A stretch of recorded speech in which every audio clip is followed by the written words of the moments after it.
social costs of a dropout are awfully high. And this runs from public assistance costs to incarceration rates. Publicly funded health care costs are substantially higher for dropouts. Everybody understood the impact of a large number of dropouts. And so when we opened the Excel Center, which really gave the first true option for a diploma-based, post-secondary oriented program for adults, everybody fell all over themselves because it really resonated. It hit a need that wasn't being filled by anybody else, and one which was recognized across the board, in the political realm, the business realm, everyone else, of saying, we have to have this. Nothing we have ever done, except for our television commercials, has resonated with so many people so quickly as the Excel Center. What is the Excel Center? It's a place for people who dropped out of high school. It's a charter school. It's free. They have programs for certificates and college credits. They have daycare. But most importantly, it's a Goodwill program in Indiana. I wanted to find out why Goodwill was working in education. Every major move that we've made in the last 20, 25 years has built on what we've learned from earlier experiences and has been with the aim of increasing our long-term impact. We started seeing 40 to 50,000 unemployed people come through the doors every year, some of them 2 or 3 times. And after a year of this, we started looking at demographics. And the thing that jumped out at us was that 50% of them did not have a high school diploma. And we thought, wow, if somehow we could help them stay in school and at least get a high school diploma, they would be less likely to need Goodwill services once they became adults. Therefore, the organization's long-term impact in the community will be greater. How do we do this? And I remember clearly the first summer we were getting ready to open, we had our new staff hired, and we were actually at a retreat, and we passed 200 applications, and that's what we were getting ready to open with. And the idea that, turn to the staff and say, congratulations, we can now have jobs for everybody. And all of a sudden, the number of applications went from 200, the next week it was 300, and then it was 500. And that's when we decided, well, let's expand to 300 students instead of 200. They were coming in at the rate of 30 to 40 a day. And even once we told people, you can apply, but you're going to go on a waiting list, they were still coming in 30 or 40 a week. We had over 2,000 people on the waiting list. We thought, wow. She told me she had heard about a place called the Excel Center, and if I was interested, she would give me further information. So that's how I heard about the program. And who's this with you today? This is Zayden. He is one of my reasons why I'm furthering my education for my children.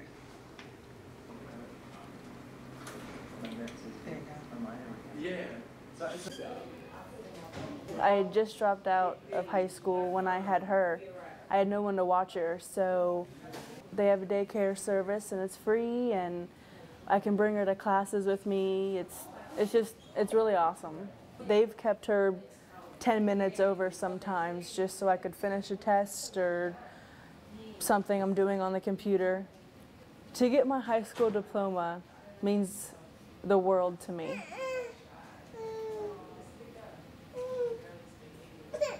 For her future more than anything, really. She's the reason I went back to school. The things that we've done historically have all been about giving opportunities for people, again, giving a hand up, not a handout. They can take the education we get and take off with it, and that is as historic and close a fit to the mission of Goodwill as anything we've ever done. The thing that surprised me was, coming from public education, coming into a job that I knew was education. I had absolute confidence in that and that I could do that. I knew what the students needed. But the most pleasant surprise was then working for Goodwill. And all the things that I wanted to see in a school, they already existed in the culture of Goodwill. The mission of Goodwill is to find people jobs. So in particular the Excel Center, our students come to us needing work. And they know that education is their way to a job. However, they just don't really know how to navigate that, how that works. Also, our students are amazingly surprised because here they have this second chance to do something that they never thought they would be able to do, and that is get their high school diploma, either go on to college, get a certification, go into the military, whatever that might be. They walk in our doors knowing this is where I want to be, but I don't know how to get there. That's what Goodwill does. Well, I've been out of school for 30 years, and I've been looking for work, and jobs is hard to get when you don't have your high school diploma or GED. So I came back to school to get my high school diploma so I could find work. My daughters, they didn't finish school, so when I came back to school, they were like, well, Mama, we're going to go back to school, too. I said, well, I graduate next year in August, so it's just a great feeling, Micah. It really is.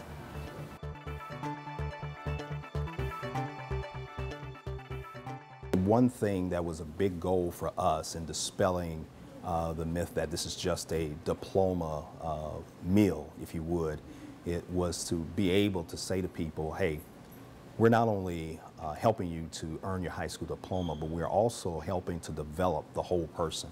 The GED has its merit and its benefits, but I believe the Excel Center is a greater opportunity. Often a program does not take the time to talk about certifications, to talk about college, to provide that counseling piece, to help a student really change whatever it is that made them drop out of school in the first place. The GED is really geared to an event. It's passing a test, and it's that kind of immediate gratification. The diploma is a goal. It's working towards something that you have to kind of struggle to attain, and that grit, right? The whole idea of finishing something translates really, really well into the workforce. We talk an awful lot about preparing students for what comes next. And to do that, it means something beyond high school. There is one perception that says, well, certificate's only going to get you an entry-level job, or you could probably walk in off the street and get that.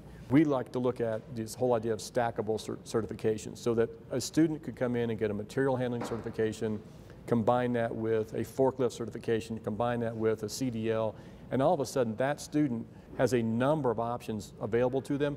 They're eminently more employable. There's more upward mobility. The other thing we're looking at when we look at a certification is it the first rung on the ladder of education? So we try very carefully not to pick certifications that are dead end. This is it, this is as far as you go, this is your life forever. We're trying to instill that this is your first step after us. And you do have to be careful about what industries you pick your certifications in. Some certifications are going to have a really low ceiling. Other certifications, the ceiling is very high and you can go almost anywhere you want to go, and those are the kind of things that we're looking for. In Indianapolis, those happen to be health-related occupations, entry-level IT occupations, and logistics and advanced manufacturing. Well, my wife is, she's happy that I'm actually interested in getting my high school diploma. I never thought I would even obtain my high school diploma, but going here, the more I do, the closer I get to it. I can see it actually happening.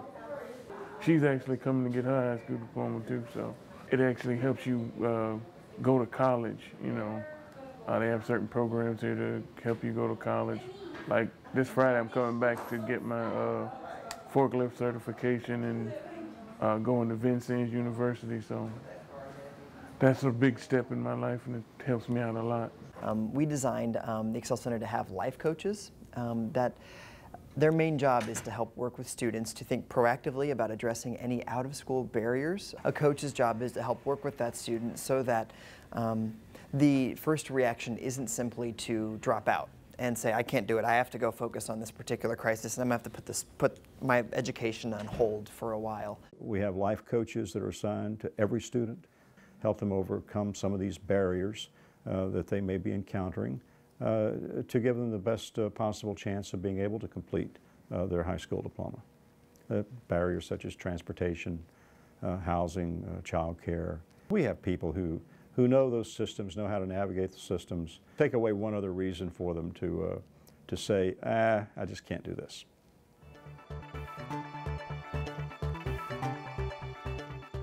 We've been approached by the people from the Department of Education and the state charter board that said, look, we need these all over the state. Bring us a plan. We have 5 locations currently that are now open. We've got letter of intent in to open at least 2 more next year, and then probably 2 to 3 more a year every year for the next 5 years. So we're probably going to wind up in the 20 to 25 school number across the state.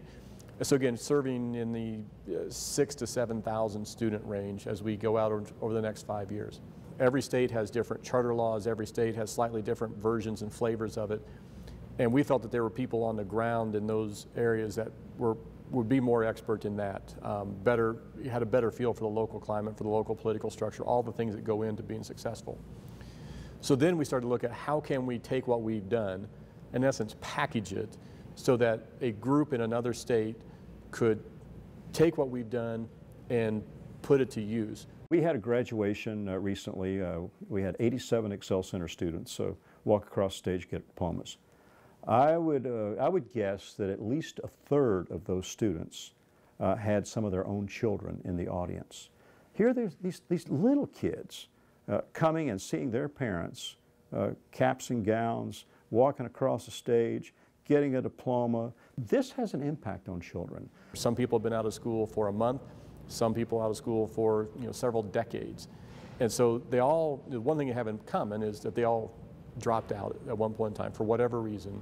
But the other thing they have in common is they've all chosen to come back. Because of not having a high school diploma, they're struggling financially. I think our average salary of our students is somewhere around $7,500 a year.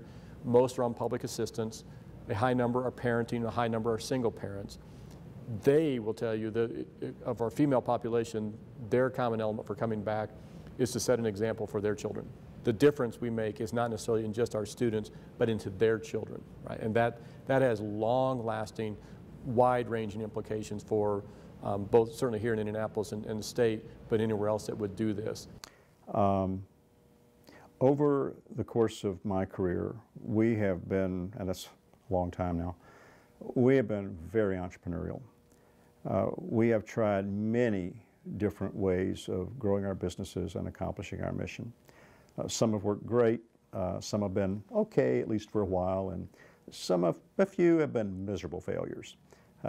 We've learned from all of them. If the Excel Center is not our best creation, it's awfully close. And it may turn out to have the greatest long-term impact of anything we've ever done.